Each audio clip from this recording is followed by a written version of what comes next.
अगर बीजेपी या एलजी की तरफ से इस मामले में किसी तरह की जांच या कुछ ऐसी बात कही गई या इसका विरोध खुलकर किया गया तो निश्चित तौर पर अरविंद केजरीवाल इसका बड़ा राजनीतिक फायदा उठाएंगे। और इमामों को जो पैसा दिया जाता है वो वक्फ बोर्ड की कमाई से दिया जाता है, उसका सरकार से कोई लेना देना नहीं है। उस बीजेपी के नेताओं को समझ में नहीं आ रहा कि इसका विरोध किस तरह करे। अब वो धीरे धीरे बीजेपी की पिच पर खेलकर बीजेपी की तरफ के वोटर्स को अपनी तरफ लाने की कोशिश कर रहे हैं।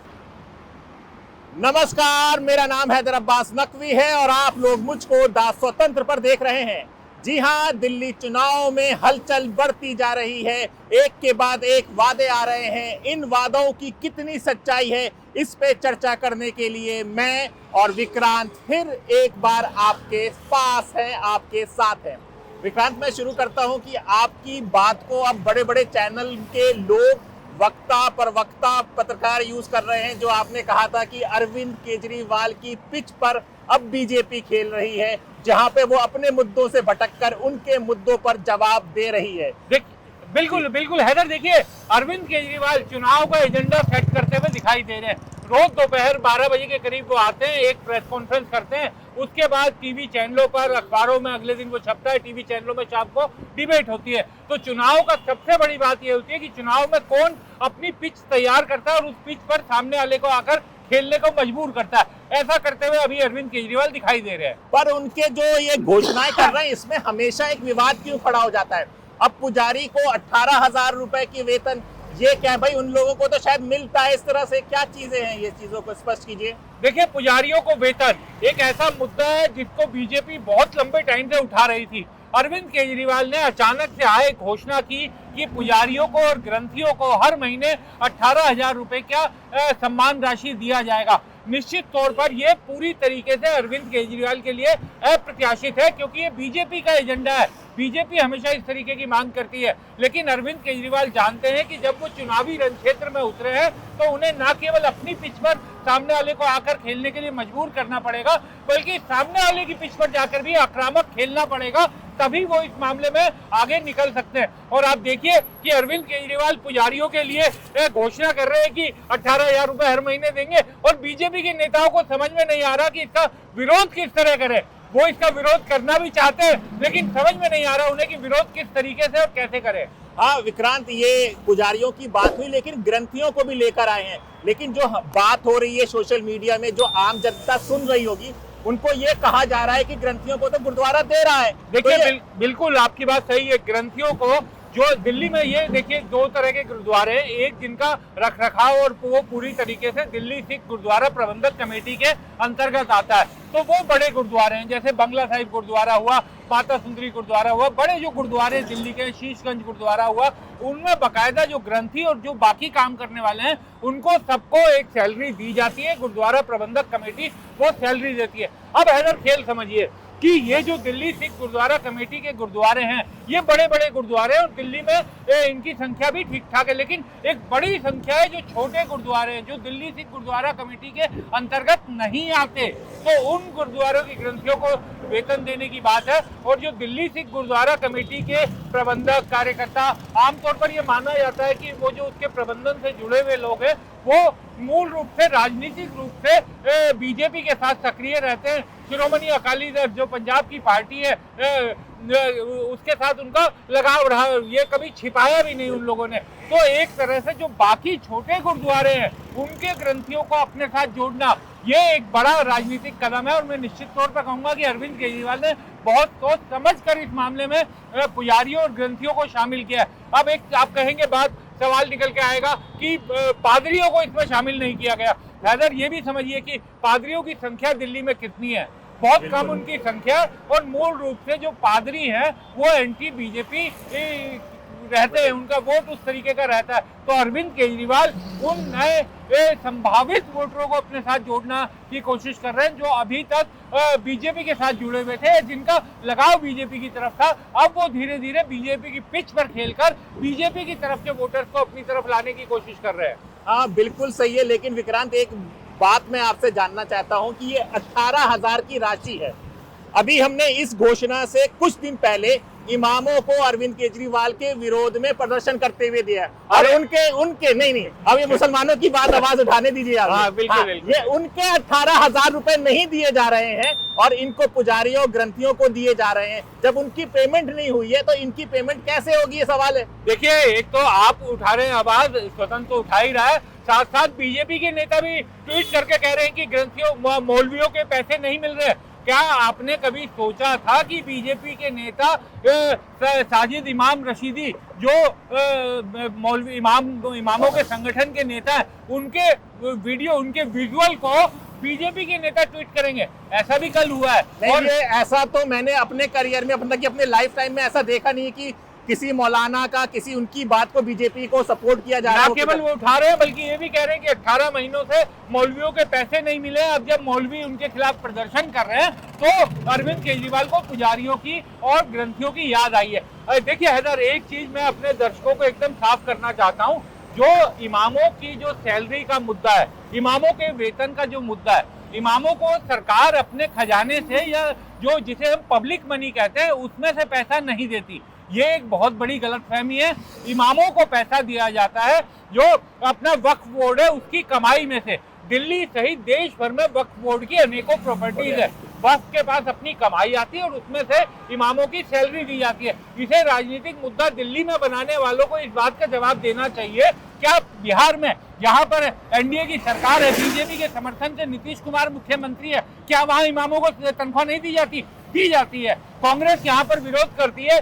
बताए कि कर्नाटक में जहां उनकी सरकार है, सिद्धारमैया की वहां सरकार देती है या नहीं देती है। और छोड़िए, आंध्र प्रदेश जहां पर चंद्रबाबू नायडू मुख्यमंत्री है और बीजेपी सहयोगी पार्टी है, क्या चंद्रबाबू नायडू के तो घोषणा पत्र में बड़ी बड़ी बातें की गई थी कि हम मुसलमानों के लिए क्या क्या करेंगे।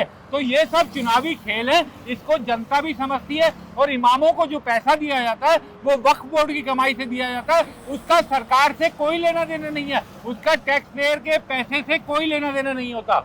मैं अब एक बात बहुत साफ शब्दों में आपसे पूछना चाह रहा हूं और मैं चाहूंगा कि आप इसका जवाब भी एकदम साफ साफ दें।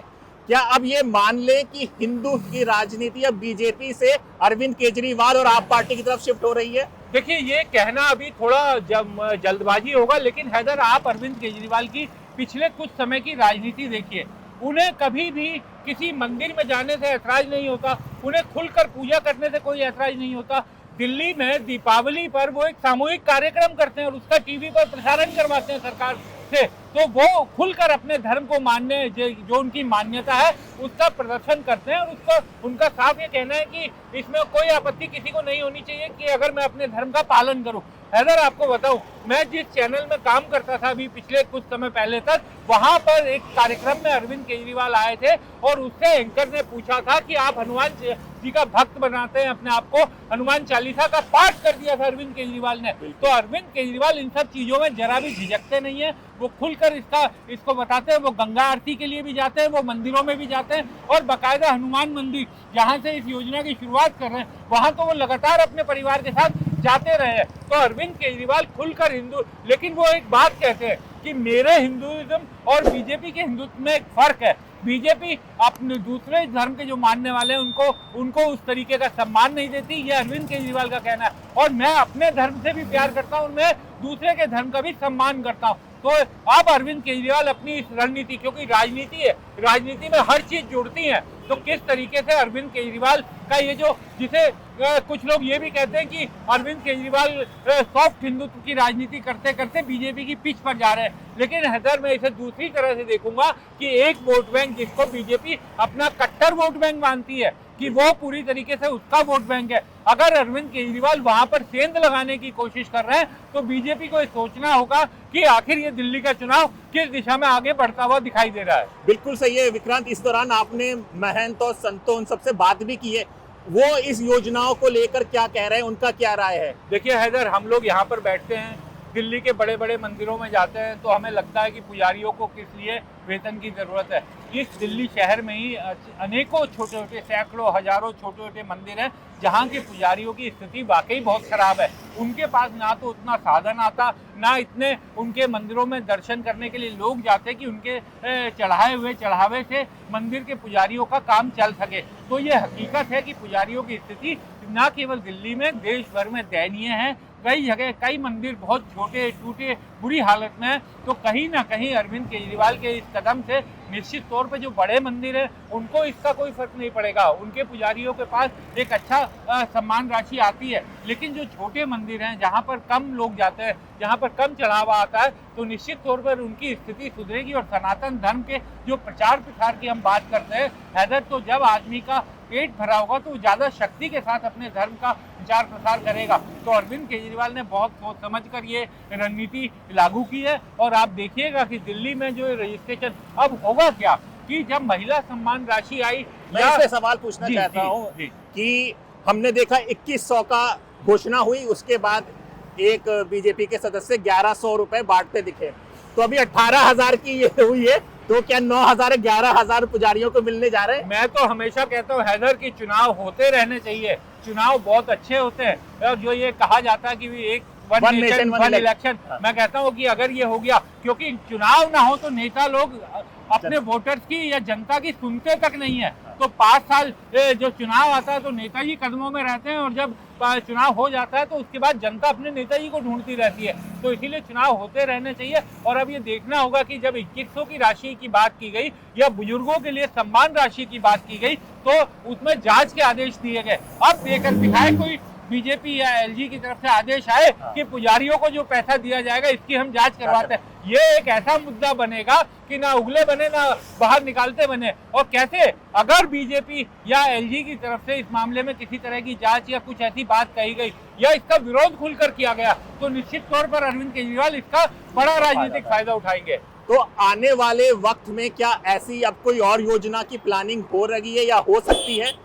अरविंद केजरीवाल हैदर, जितना हम लोग उन्हें पिछले उनकी 10-12 सालों की जो राजनीति देख रहे हैं, अरविंद केजरीवाल बहुत शार्प पॉलिटिशियन है।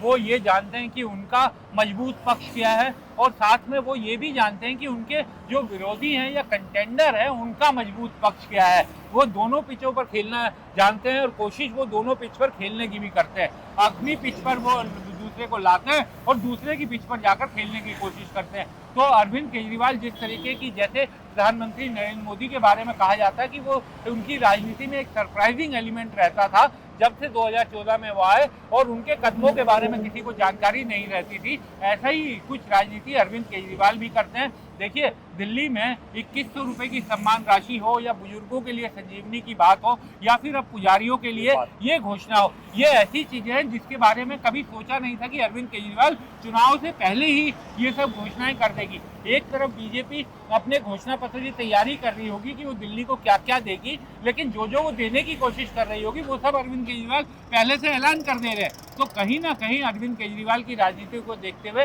ये कह पाना मुश्किल है कि अब उनका अगला कदम क्या होगा। तो अगला मास्टर स्ट्रोक अरविंद केजरीवाल क्या लेंगे उस पर भी हम बताएंगे, क्योंकि स्वतंत्र आपको दिल्ली चुनाव की हर खबर सबसे पहले और सबसे सटीक बताएगा, क्योंकि हम ही हैं दा स्वतंत्र। नमस्कार।